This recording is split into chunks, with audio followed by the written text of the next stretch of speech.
بسم الله والحمد لله والصلاة والسلام على رسول الله وبعد فأعوذ بالله من الشيطان الرجيم بسم الله الرحمن الرحيم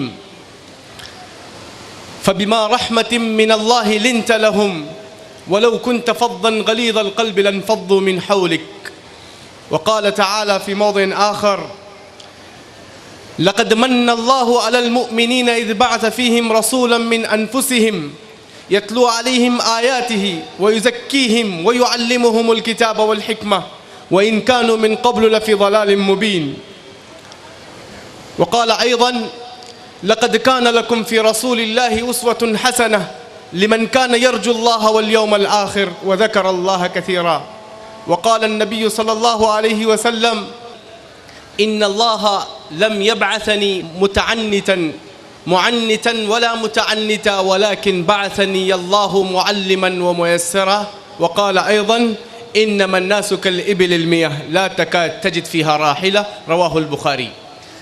اسٹیج پر موجود ایس کے اسم کے ذمہ داران، مسئولین اور معزز علماء کرام اور حاضرین مجلس مرد و خواتین، السلام علیکم ورحمۃ اللہ وبرکاتہ.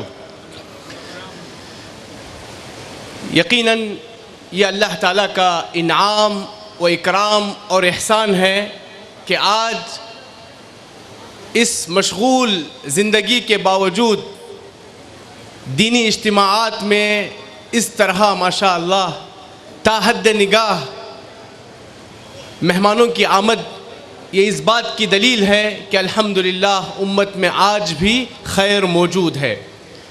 آج کی یہ مجلس جیسا کہ آپ کے علم میں ہے، میرے بعد بھی مقررین کی ایک لمبی فہرست ہے، تو میں کوشش کروں گا کہ دارالعلوم جو مدرسہ جس میں یہاں پر بچیاں تعلیم حاصل کر رہی ہیں ان کی فراغت کی مناسبت سے یہ اجتماع ہے، اس حوالے سے علم سے متعلق کچھ باتیں اور دوسرا موضوع اللہ کے رسول صلی اللہ علیہ وسلم کی زندگی میں ہمارے لیے جو پیغام ہے اس پیغام کو آپ کے روبرو لانے کی کوشش کروں گا بإذن اللہ. معزز سامعین، تعلیم یہ ایک ہتھیار ہے، ایجوکیشن اس زمانے کا ایک ویپن ہے جس کے ذریعے آپ زندگی کے مختلف میدانوں میں چیلنجز کا مقابلہ کر سکتے ہیں. تعلیم ایک قوت ہے، ایک طاقت ہے جس سے آپ اپنا لوہا منوا سکتے ہیں.